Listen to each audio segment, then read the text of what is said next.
ଓଡିଆରେ ଗୋଟେ କଥା ନାହିଁ, ମନ ଯଦି ରଙ୍ଗା ଗୋବର ଗାଡିଆ ଗଙ୍ଗା। ସେଟା ମନ ଯାହାର ପବିତ୍ର ସବୁ ପବିତ୍ର। କୋଟିଏ ସମ୍ପତ୍ତି ଥିଲେ ମଧ୍ୟ ଯଦି ମନ ଭଲ ନାହିଁ ତାହେଲେ ସମ୍ପତ୍ତି ହେଇକି ଲାଭ, ଲୋକ ଯାଇକି ସୁସାଇଡ କରିକି ମରୁଛନ୍ତି ପରା। ବୁଝିଗଲ? ଏଇ ଜଗତରେ ଦୁଃଖ କଣ ପାଇଁ ଅଛି ଆଜ୍ଞା? ଦୁଃଖ କଣ ପାଇଁ?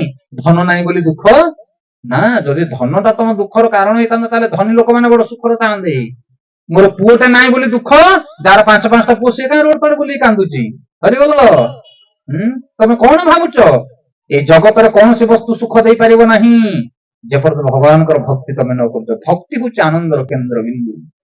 ଗଛ ମୂଳରେ ପାଣି ଦେଲେ ଯେମିତି ଡାଳପତ୍ର ପ୍ରତିଷ୍ଠିତ ହେଇଯାଏ, ସେମିତି ଭଗବାନଙ୍କର ସେବା କଲେ ଜଗତ ସନ୍ତୁଷ୍ଟ ହବ। ଆଉ ତମେ ବାହାରେ ଯେତେ ପ୍ରୟାସ କରୁଛ କରିଯାଅ। ଲୋକ ବହୁତ ପ୍ରୟାସ କରି କରି ଗଲେଣି, ଆହୁରି ପ୍ରୟାସ କରୁଛନ୍ତି ମଧ୍ୟ। ତମେ ମଧ୍ୟ ତା ଭିତରୁ ଜଣେ ହେଇକି ପ୍ରୟାସ କର, କିନ୍ତୁ କିଛି ଫଳ ଫଳିବ।